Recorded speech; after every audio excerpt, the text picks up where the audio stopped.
teman-teman semuanya, jumpa lagi di acara Planet Science, a journey into science. Bersama saya Sarah. Dan bersama saya Kak Aryo. Nah sekarang kita mau ngebahas soal pemanasan global. Bener banget tuh Kak. Terus Kakak ngerasa nggak sih kalau misalnya akhir-akhir ini cuaca di sekitar kita tuh panas banget, beda sama waktu kita masih kecil? Iya banget, bahkan kota-kota di dataran tinggi dan sejuk seperti di kota Bandung sekarang ini udah nggak sesejuk dulu lagi. Malahan udah gerah kayak di kota-kota dataran rendah. Terus penyebabnya apa sih Kak? Apa karena banyak pohon yang ditebang gitu jadinya udaranya nggak sejuk dulu? Ya mungkin aja sih, tapi pasti ada penyebab yang lainnya. Kebayang nggak kalau sekarang ini salju di puncak Gunung Kaltens, Jayawijaya itu udah tinggal 10% lagi dari luas salju di tahun 90-an. Padahal puncak Gunung Kaltens itu adalah satu-satunya tempat bersalju di Indonesia. Waduh, ngeri juga ya Kak. Iya, dan isu pemanasan global ini nggak cuma terjadi di Indonesia, tapi hampir di seluruh dunia. Waduh, berarti penting banget nih ya buat kita untuk mengetahui tentang pemanasan global. Harus, makanya kita simak episode kita kali ini.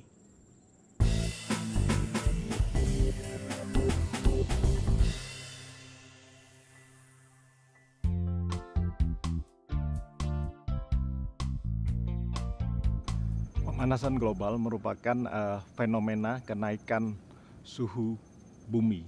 Kenaikan suhu ini bisa dilihat dari kenaikan suhu permukaan laut, kenaikan suhu permukaan daratan maupun suhu atmosfer. Kenaikan suhu ini kemudian memicu perubahan iklim. Perubahan iklim antara lain bisa kita lihat dari berubahnya permulaan musim hujan maupun permulaan musim kemarau. Saat ini, para petani kita misalnya menjadi semakin sulit memperkirakan kapan mereka mulai menanam. Es Kutub Utara merupakan salah satu faktor yang menentukan pola cuaca dan iklim global. Perbedaan antara udara dingin di kedua kutub bumi dan udara hangat di sekitar khatulistiwa menggerakkan arus udara dan air, termasuk arus yang memancar. Sejak tahun 2004, setidaknya sudah 42% es di Kutub Utara semakin menipis dan mencair di setiap musim panasnya. Para ilmuwan menggambarkan secara keseluruhan, es Laut Kutub Utara menipis sebanyak 7 inci atau 18 cm per tahun sejak tahun 2004.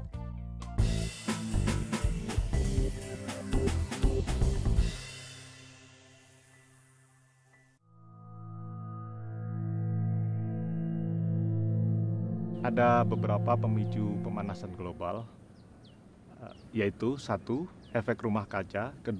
Efek umpan balik, dan 3. Variasi matahari. Yang pertama, efek rumah kaca adalah proses pemanasan permukaan bumi yang disebabkan oleh komposisi dan keadaan atmosfernya. Dalam kondisi konsentrasi gas rumah kaca normal, sebenarnya efek rumah kaca diperlukan untuk menjaga temperatur bumi, menjaga kehangatan bumi. Tanpa efek rumah kaca, suhu bumi akan terlalu rendah. Segala sumber energi yang terdapat di bumi berasal dari matahari.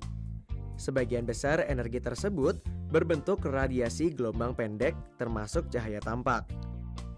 Ketika energi ini tiba di permukaan bumi, ia berubah dari cahaya menjadi panas yang menghangatkan bumi.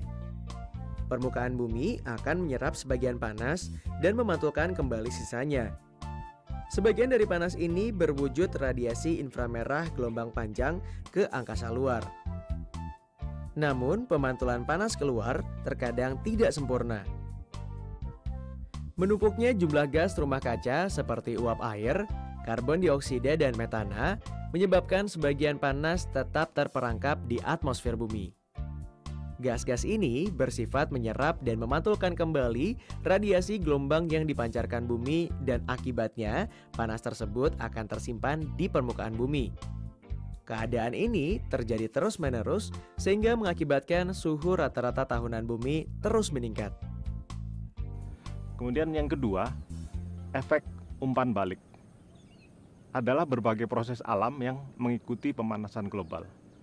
Jika pemanasan global telah berlangsung, maka ini akan menghasilkan proses umpan balik.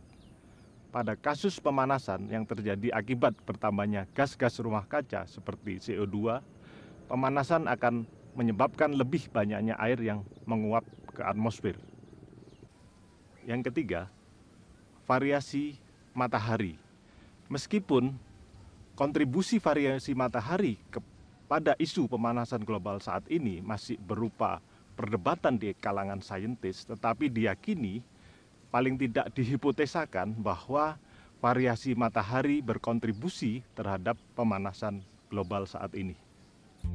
Dua ilmuwan dari Duke University mengestimasikan bahwa matahari mungkin telah berpengaruh terhadap 45-50% peningkatan temperatur rata-rata global selama periode 1900 sampai 2000.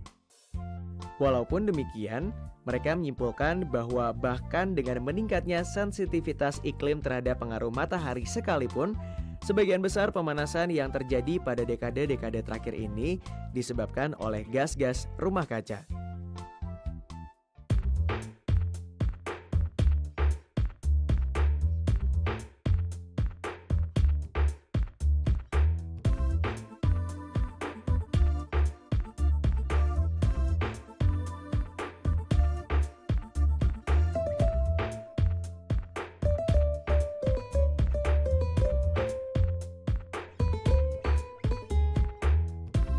Manakah di antara 3 gambar ini yang tidak menyebabkan pemanasan global?